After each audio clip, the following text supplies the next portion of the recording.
Quiet, numbskulls, I'm broadcasting.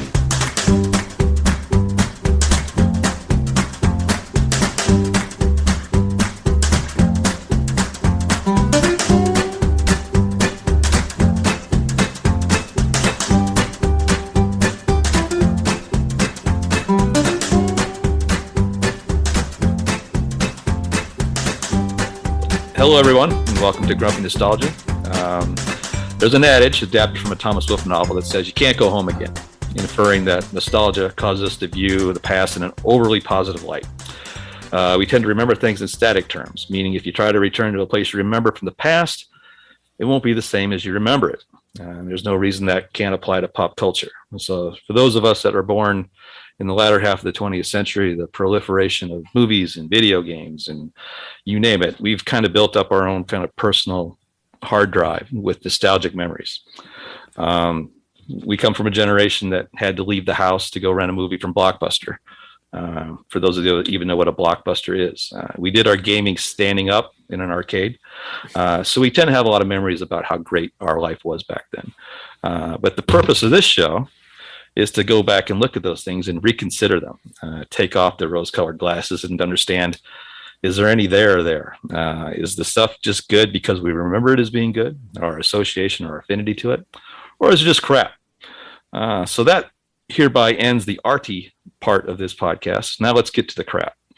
So we're going to look at some of our favorite movies, and on the premiere episode, we're going to look at a real doozy. So joining me is my BFF, Mike James. Say hello, Mike. So without further ado, let's get right to it. So we decided we want to hit the ground running with a real doozy. Twister. Everybody's favorite Twister. Mike, you said you love this movie, right? Love is a strong word. So let me tell you a little information about it, just to make you feel a little bit better about what we're going to put ourselves through here. Released in 1996, directed by Jan de Bont. Written by, of all people, Michael Crichton. I bet you didn't know that. And his wife at the time, Anne-Marie Martin, who at that time was previously famous for writing the TV show Sledgehammer, which is one of our favorites. David Rash. That's correct. Nice pull. And she also wrote Prom Night. So Prom Night. Take what you want out of that. They quickly divorced after this movie. And I'll let you fill in your own punchline there. But of course, he went on to do bigger and better things. It had a budget of $92 million. I'd forgotten that Steven Spielberg was an executive producer on it. Yeah, it's one of those things where it probably would have been better if he had done it. Right. Just go down the list of movies.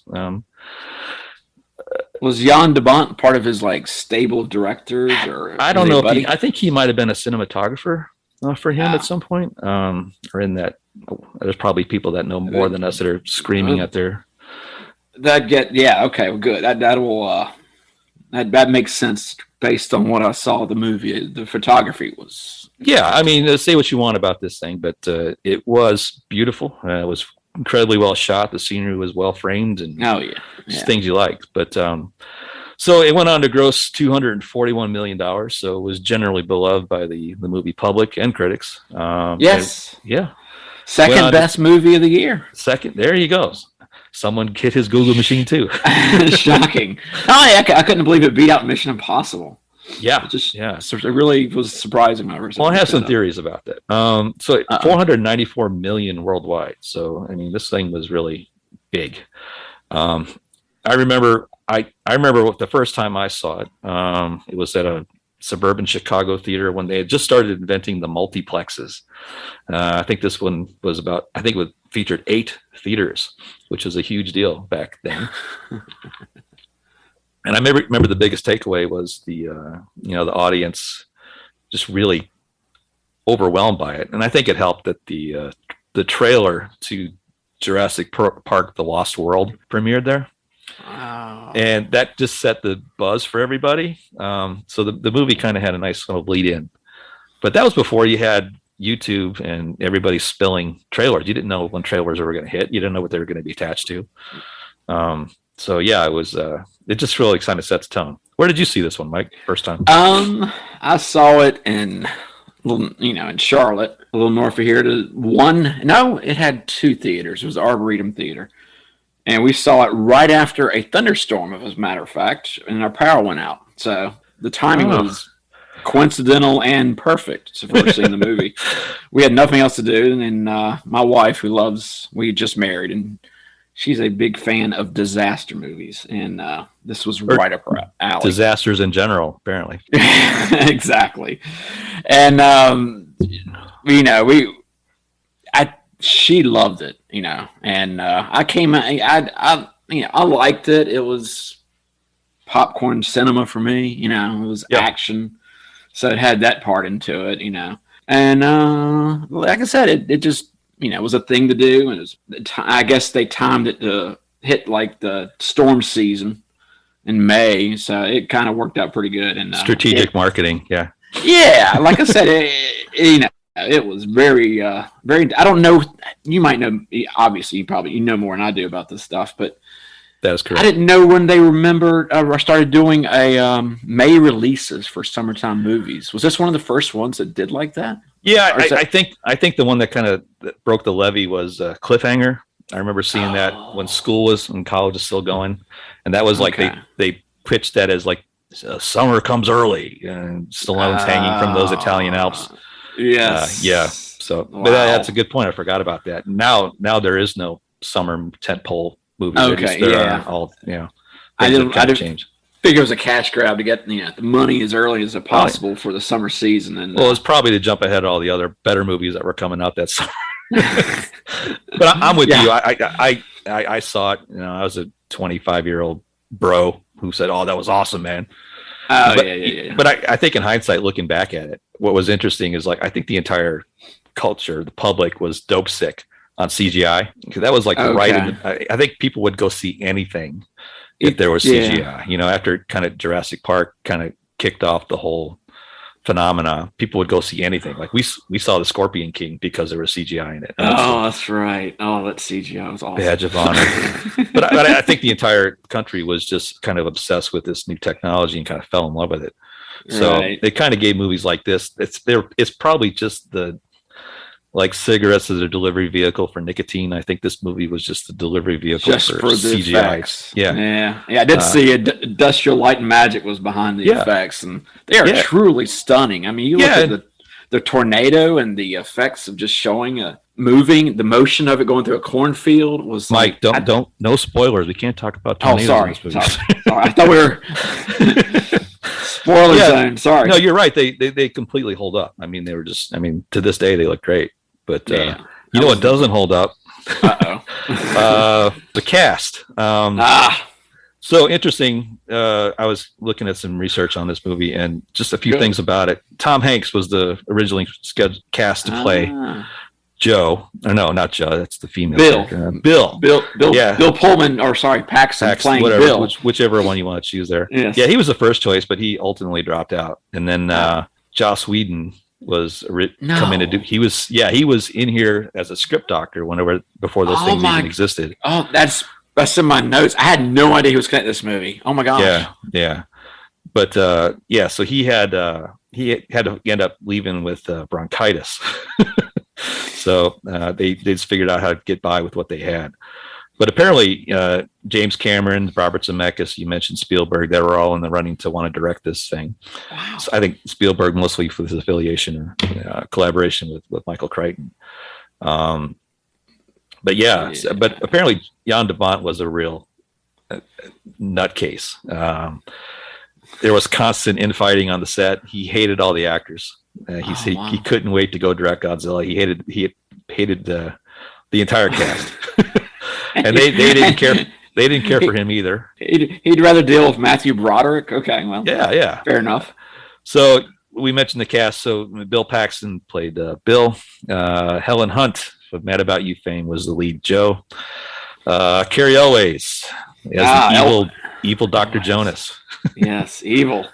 Jamie Gertz is there as Joe's fiance, and basically just an exposition device, and we'll get to that in a minute. And the great Philip Seymour Hoffman. I don't know if this is his first role, but Yeah, I didn't look that up. Although I thought of the Whack Pack, the group of kids or whatever. He was obviously the best. He stood out. I mean, My memories of him were much more douchey, but he wasn't that bad in this movie, to be honest. He was actually real comic relief, I guess, if you want to call that. Yeah, I mean, he pulled it off where all the others were assigned to do it, and they botched it, I think. Yeah, I mean, if you're going to go for the quirkiest member of the pack, he obviously was that guy. Yeah. And if Joss Whedon, just finding this out, if his dialogue was behind it, then he executed his assigned chores perfectly. It's starting to add up here. Yeah, and you mentioned the cast of characters, which is in an assemblage of, yes, hey, it's that guy from That Thing, probably one of the greatest examples in film history. There's at least a dozen people here you've seen from something else, but you don't know their names. But when they had the scene, they sure chewed the heck out of it. That's for sure. So exactly, yeah, I was amazed at how it was almost a competition to see. Okay, yeah. who can be quirky, like yeah, like the professor guy. I don't even know what his actor's name was. I don't remember anything he was in, but he was obviously just in there to be this. I don't know. Oh, I love that guy. Quirk. We'll get to his story here in a little bit because I found just a juicy nugget that I enjoyed out of that guy. All right, so let's just do a quick review. So the movie opens up in, I think, 1969 in rural Oklahoma, and you see the standard tropes of ominous weather coming and all that kind of thing. And yes, it's Joe's family back in the day, and she's a little girl, and of course there's a Toto dog.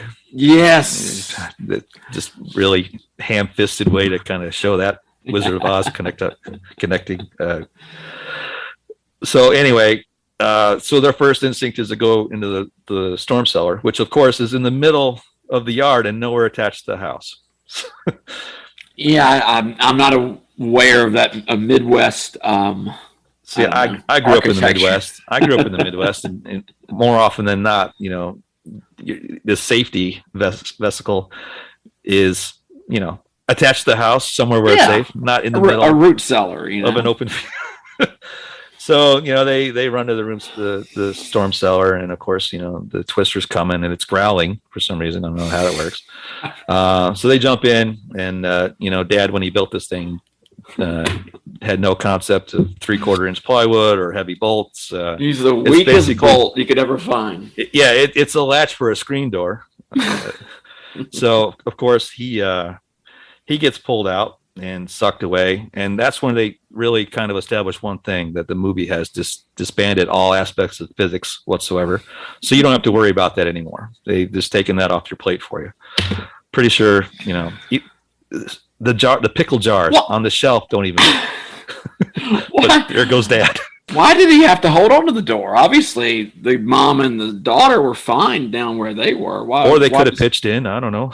Yeah, it's like hold his leg or something. I don't know. A little bit of it's background story. I wasn't too worried about the flaw there. I don't. But know. we get the idea. So Joe's traumatized by twisters, so of course she gets a job dealing with twisters. So cut to present day, they kind of overlap the NSSL. And that's again another kind of stereotypical, they're all just at their desk drinking coffee saying it's gonna be a long day. All these storms are lining up. It's the perfect storm. Yes.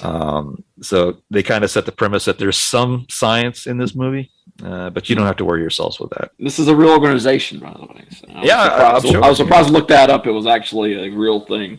Oh. NSSL. And apparently they only have... Yeah, go ahead. Yeah. No, I was going to say they actually do have a organization that, analyzes weather conditions in the Midwest. So. Wow. Shocking. It's probably because of this movie. Well, we'll get to that in a minute. So the opening shot, you get this whimsical John Williams type music of the Bill driving his truck across the plains. Apparently there's a backstory there that Bill Paxton and Helen Hunt are getting in the middle of divorce. So he, of course, this is before, I guess, fax machines or anything were invented. So he has to drive out to the middle of Oklahoma to get her to sign the papers, which he's reluctant to do, suggesting that she still got it in for old Bill. Mm-hmm. So we've got Jamie Gertz in the car with him as his fiance. So Jamie's basically us the dumb audience that doesn't know anything about the whole topic. So she's there just to be explained things to. So they really lay on the heavy exposition in these first few scenes here. Oh, yeah. And we get to see the crew too. Yeah. And we also get introduced to Joe dropping an F-bomb as her first line of dialogue in a PG-13 movie. Oh, I didn't even notice that. Yeah. So Jamie Gertz all grown up. Yeah. No, it's Helen Hunt said the F-bomb. Oh, that's right. That's right. So hey, take your kids to the matinee to see a summer blockbuster and have them mad about you, lady, cussing at them. But hey, whatever. So that's where we get introduced to as you mentioned, all the team and how cute they are. And then so you establish all this exposition, what's going on that day. They have a romantic backstory, which is tacked on, and then boom, without even knowing it, the Twister scenes start kicking in. The first thing I thought of was the Spielberg line. You ever saw the shark in the first reel? They just abandoned that altogether. Yeah. And at this point, the plot summary is kind of redundant, but it's just a series of chasing one tornado after the other. Yeah, I'd forgotten when I first saw it that this all took place in like a basically 24-hour period. Yeah, but they don't do a very good job capturing that because they show up at Aunt Meg's farm for breakfast. Oh yeah, but there's no nighttime. So where do they all sleep? But Oh yeah, for that scene. You think they're there for the day, or are they just there for a couple hours and they get the next call?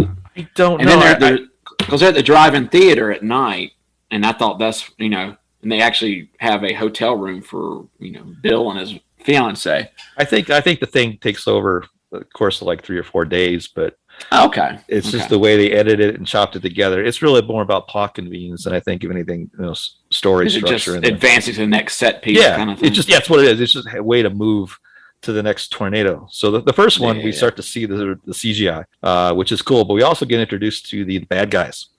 And of course, they're all driving black Ford Explorers. They have corporate sponsorship too. Yeah, and I thought that was funny that Bill resents the fact that Jonas got corporate sponsors. Because who wants corporations donating money to science? How dare you? Now they never explicitly say it. They have a couple of decals in some of the equipment, but I guess our ragtag group, they're funded by a university. Yeah, I think that's okay. I think that's what they were. But they never actually say it. I'm like, well, obviously they're funded, but I don't know if there's kids are supposed to be like doctoral candidates or master's degree students. In weather or meteorology. Kind of diminishes how important their process is. They don't tell you who's behind it. They're just amateurs that they just But we digress. Sorry. But what I thought was interesting is about Cary Elwes in his accent. Oh, but I got that right here. Well, yeah, as a son of the South yourself, Mike, I'm sure you have some. I thought Bill Paxton had the only authentic accent. That and the ER guy that shows up later. He must have been a local. They seem to have the only authentic accents I noticed in the movie. The Jamie Gertz accent, oh my goodness. I don't know where that was from. She must have watched Vivian Lee too much. I don't It had such a where did she come from kind of vibe to it. I have no idea. I think we've had this conversation in the past, but I know as a Southerner born and bred that you must have a tremendous amount of frustration with Hollywood because anytime they assign an accent to anybody, it's always one accent. Living in the South for 20 or so years now, I understand there's layered dialects, the Southern language, and but Hollywood thinks it's Ernest or Jim Varney. There's only one, and especially I guess it's odd that the dialect kind of drifts on and off because sometimes he has it, sometimes he doesn't. Right. Oh yeah. He's like I said, he and Jamie Gertz are probably the top two offenders in the movie, but I don't even think the other characters tried to pull off. They just went with the flat Missouri, accent.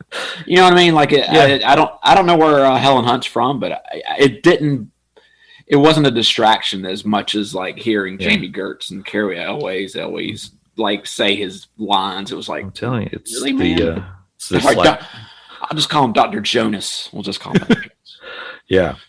So anyway, they show up and they express their dominance by running off the road, chasing the Twister. And so it's just kind of this diametrically opposed approach to the good guys and the bad guys, which those I don't think the rivalries in the academia world are that fierce, but especially when they're dealing with something and that's another theme that how trivial do they make all this? This is serious crap. People die from this all the time. Researchers. It's remember, Justin, as Bill Paxton tells Dr. Jonas, this is not a game.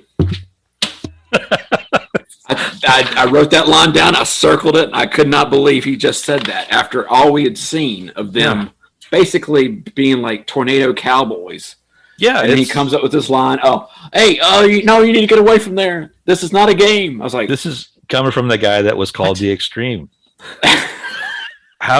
Did you get as many chills as I did when Dusty's telling that story about the Extreme? Oh yes. I had to hit pause and kind of walk away and take a lap and reset because I had to put a sweater on because of the chills on that one for sure.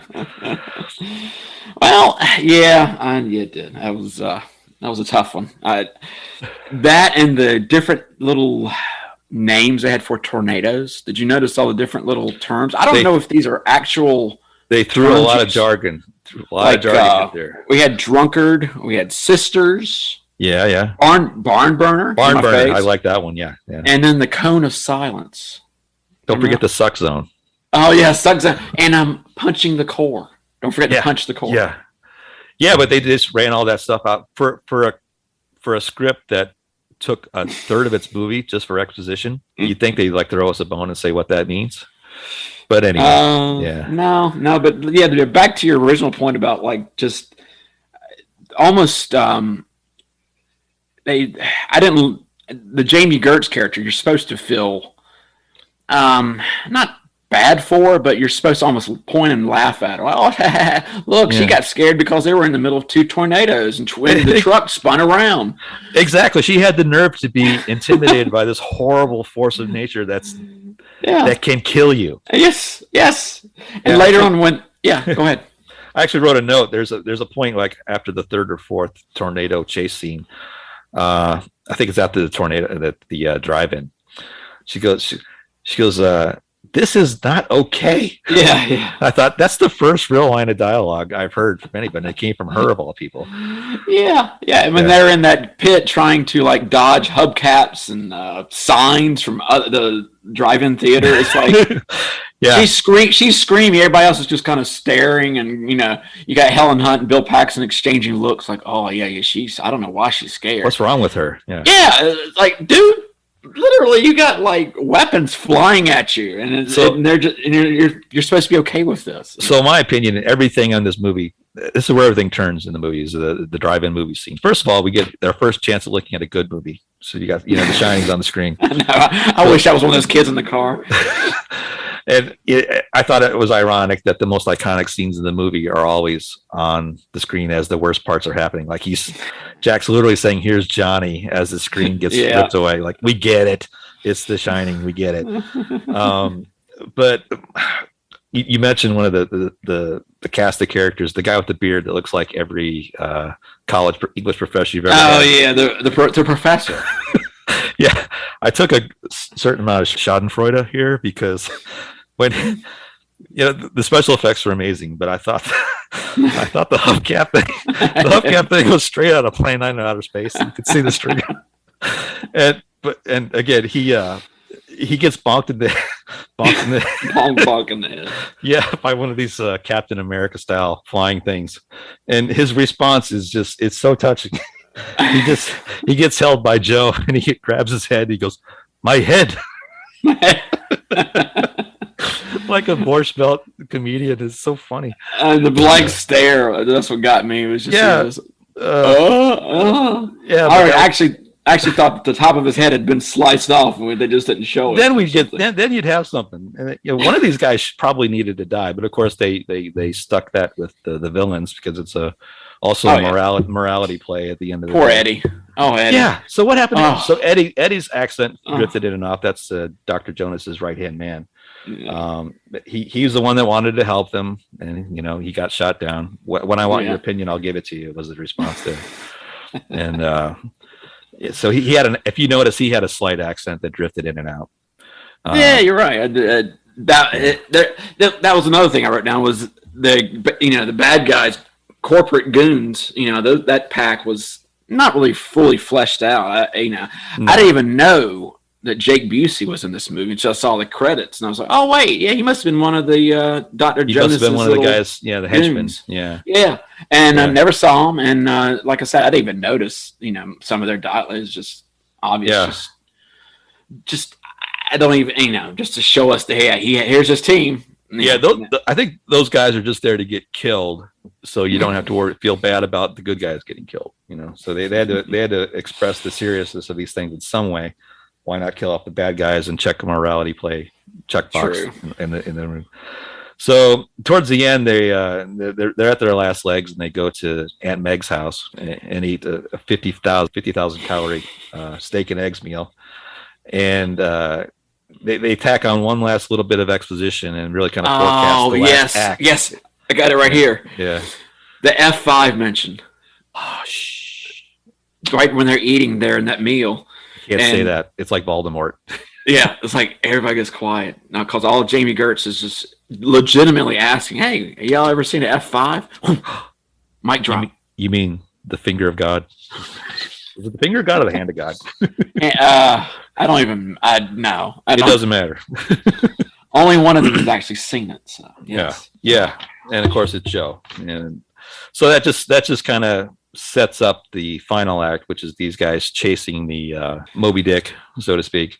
And it's interesting because of course Meg gets it, and after Meg's farm gets crashed, yes, now it's personal. Now they're gonna get it done. They had no warning, Justin. They had no warning except for the tornado warning, but whatever. So as they're picking up the carnage and trying to get Aunt May or Meg, I don't know. Meg. Yeah. Again, another character actress that you don't know her name, but she's been in everything.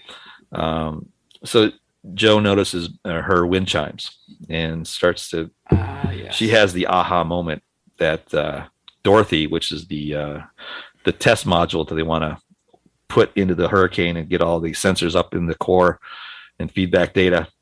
She realized that they have to build propellers, and in a convenient. Product placement opportunity. Somehow they have 50,000 Pepsi product cans. I told Lydia that when we were rewatching it. I'm like, wait a second. Who's drinking all these Pepsis in the back of this van? Maybe I don't know. In the station wagon, Professor Station Wagon. Maybe that's where it was. So my theory is that they're all not long for this world, and so they eat. They eat steak and eggs and mashed potatoes for breakfast, and they're just living off beef jerky. That they're going from gas and gulch to the next cans of potato alone. Yeah, and then they just got nothing but Mountain Dew and Pepsi in the coolers. So maybe that's why they're so anxious to meet their impending doom, because they're not long for this world anyway. I don't know.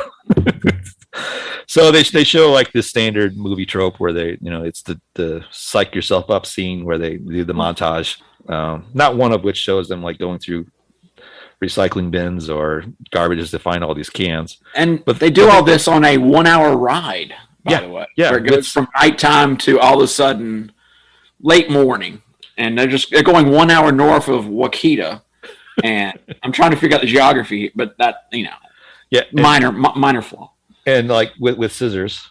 Yes. And I don't know if I've tried to cut cans. I've never done it without cutting and bleeding. No. I doubt I could do probably 4,000 or 5,000 in a row without getting damaged in some way. Yeah, they're quite a crew. But they figured it out. So, Dorothy 2.0 is ready. A nice touch is they actually showed just the hands of somebody doing it, and they had like a cut on their index finger. Oh, did they? I didn't notice that. Yes. Nice catch. Yeah, nice I noticed that. I was like, wow. Okay, so there's some realism there, Well, to be fair, I was watching Olympic curling on the other screen while I was watching this, and I was much more absorbed in that.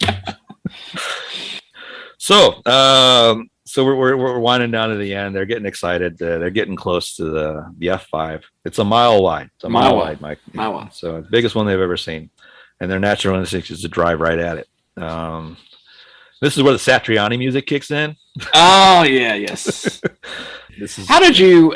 This was very noticeable to me this time seeing it than 26 years ago. The cuts from operatic kind of like ooh, like here's the big tornado to the I'm going down the road with Van Halen to the Sammy Hagar. Yeah, it's like I don't want those mixed. This is kind of it clashed. Like I say, yeah. They're whenever they show the convoy cutting through like some cornfields and dirt roads, you're like, yeah, this is great. Yeah, we're moving. It had that John Williams feel with Jaws where they're chasing the shark and then the next thing you're looking up in the sky. Ooh, here comes the opera music. It's like it was a little. I don't know if those two genres mix very well in music. No, especially when you go from that to the studio heavy, overproduced Sammy Hagar, Van Halen stuff. But I guess that's just personal preference, Mike. respect the wind. Yeah. Respect the wind. So, but at some point they decide that this is kind of a serious thing. So this is where their Oscar moment, where they profess their love to each other, and they have to be serious and they have to go for it. And it's basically just Bill and Joe in their red truck with only had liability on it, Mike. Oh, yes, only liability.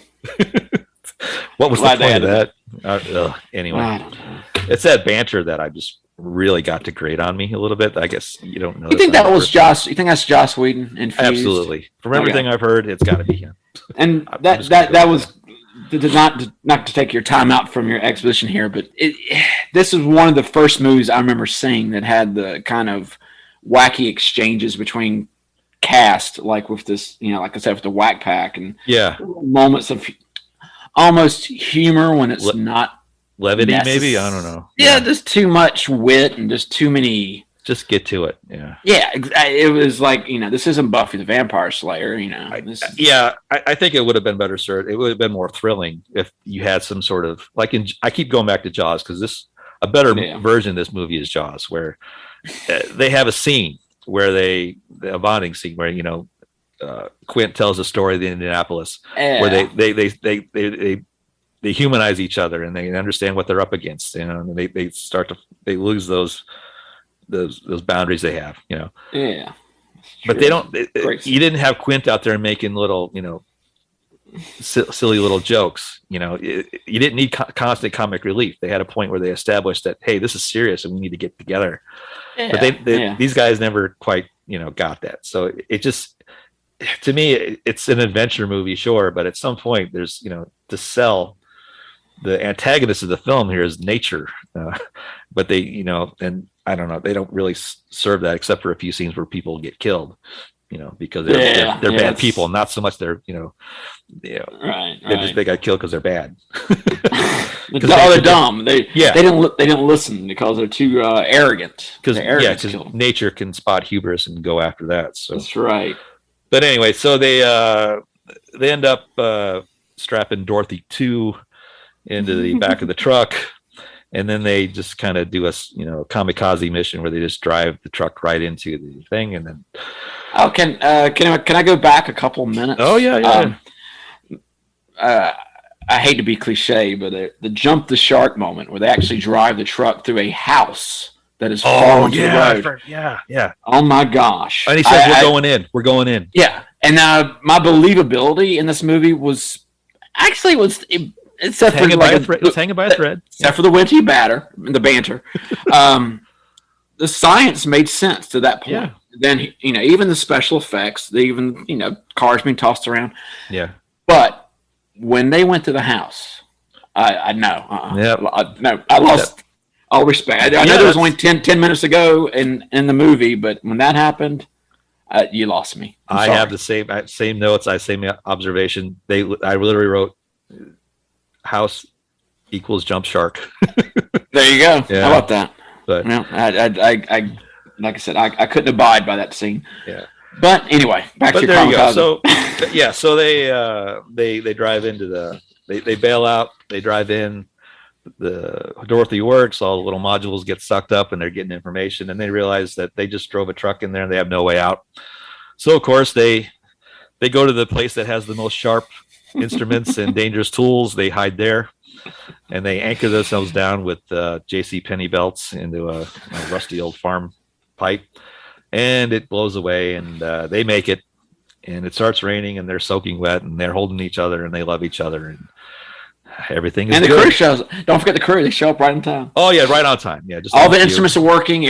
All the information's being downloaded, and everything worked. And they're going to start their new lab, and they're already with they're already like Nick and Nora Charles, and they're arguing about who's going to run the lab. And Yes.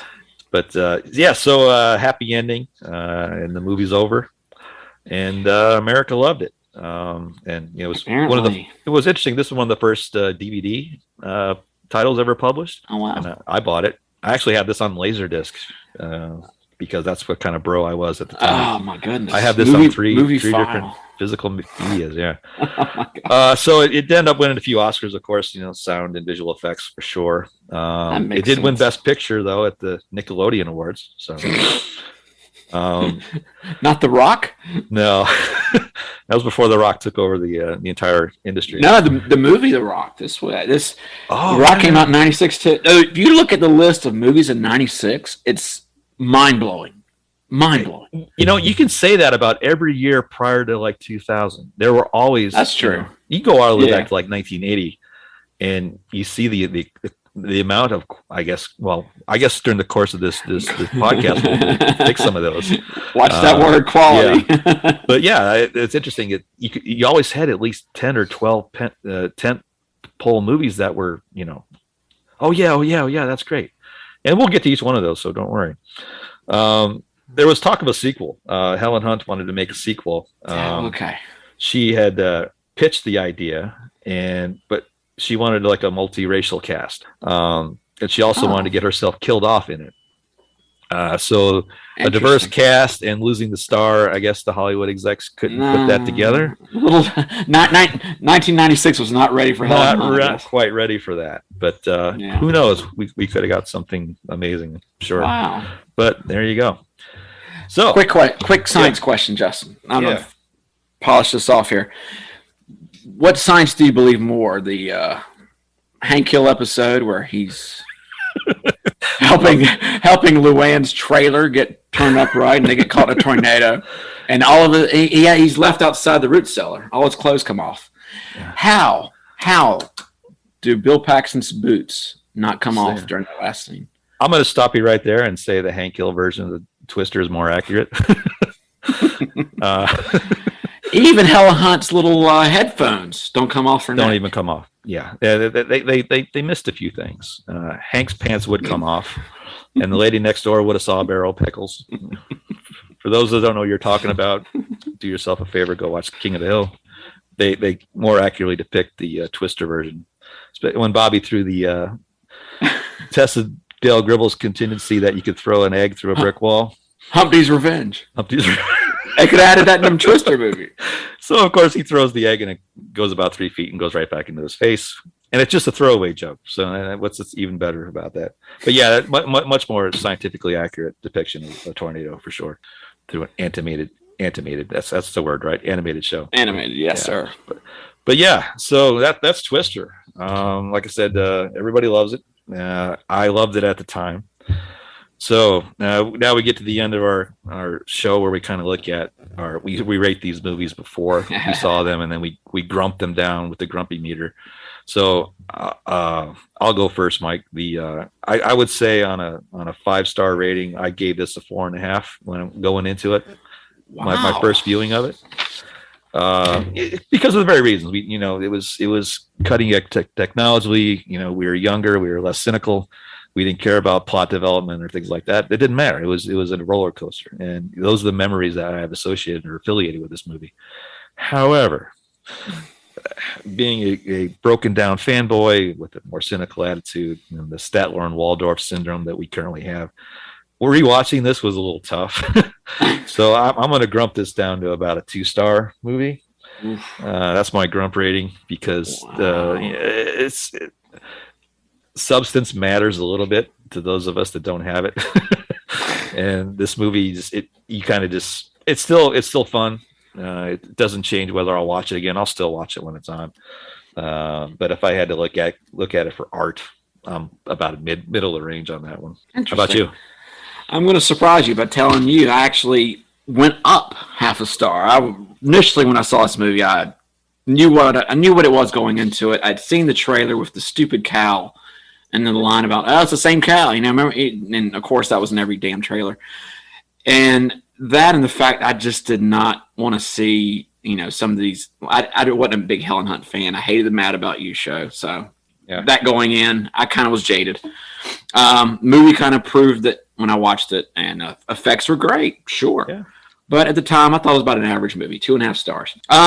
Watching it this time, totally different. I would a lot of appreciation for the effects. I mean, thinking that this is 96, you look at it now, those hold up great. I was shocked. Like I said, even the sound, the photography. Now that I know DeBont was a photography guy, it makes sense. That was a beautiful movie. So I appreciated that more. The actual story between Bill and Joe made sense from the start to the finish. And I wasn't bothered by their scenes. They had a natural build up to coming back. You knew they were coming back together since the start of the movie, because as soon as you saw Jamie Gertz's big hair, you knew she was out of it. She's there to get toast. Yep. Yeah. And by the time they ended, a little sappy, but it made sense. And I just saw the Twister scenes as what they were: set pieces and advanced next scene. And I've seen so many of these wacky side characters by this point. Since 96, we've seen this in other movies. We've seen the Josh Whedon and J.J. Abrams kind of dialogue that now I look at it, I'm like, oh yeah, okay, this is typical. And it just rolls off my back. So this time when I saw it, I gave it an extra half star. I gave it a 3 stars. Fair assessment. All right. Well, there you go. So that's where we stand. This was fun. So if you like what you heard, please consider subscribing, and we'll try to put out as much content as we can. Before we want to leave, just a couple recommendations. We want to leave you with stuff we're currently watching or enjoying. So I would recommend. There's a couple podcasts I listen to. One is called Destroy All Movies. It's a great, really the template for this show. A couple of guys do a great version where they just kind of barbecue some sacred cows on our favorite movies. They're a great listen. And if you're looking for something to watch, there's a show on Hulu called Letterkenny, which I highly recommend. It's a Canadian show about small time life. It's one of those that's it's so lowbrow, it's highbrow. It's a great 20-minute show to watch when you got nothing else to do. So I would recommend watching those guys. Mike, what do you watch? As far as a podcast or like video, I watch the YouTube. Red Letter Media does a great little show they call Review, where they go back to kind of like we're doing here today. I would go back to a movie, look at it again for the second time, third time even, and just kind of say, hey, why did we like this, or why did we hate this? That's good. That's a good thing to watch. Right. I don't watch a lot of TV anymore. I watch a lot of old movies. But I'm waiting for 1899 to come out on Netflix. I don't know when it's coming out. I'm checking it every day. It's done by the producers of Dark, which I loved. Yeah. It looks like a great show, and everybody's waiting for it to come out. So that would be me too. All right, good stuff. Okay, so thanks for listening. You can check us out on Instagram at Grumpy Nostalgia, and if you got some comments about all of our brilliant observations, you can leave those at grumpynostalgia@gmail.com. So that'll wrap it up today. So thanks for everybody for listening, and we'll see you again next time.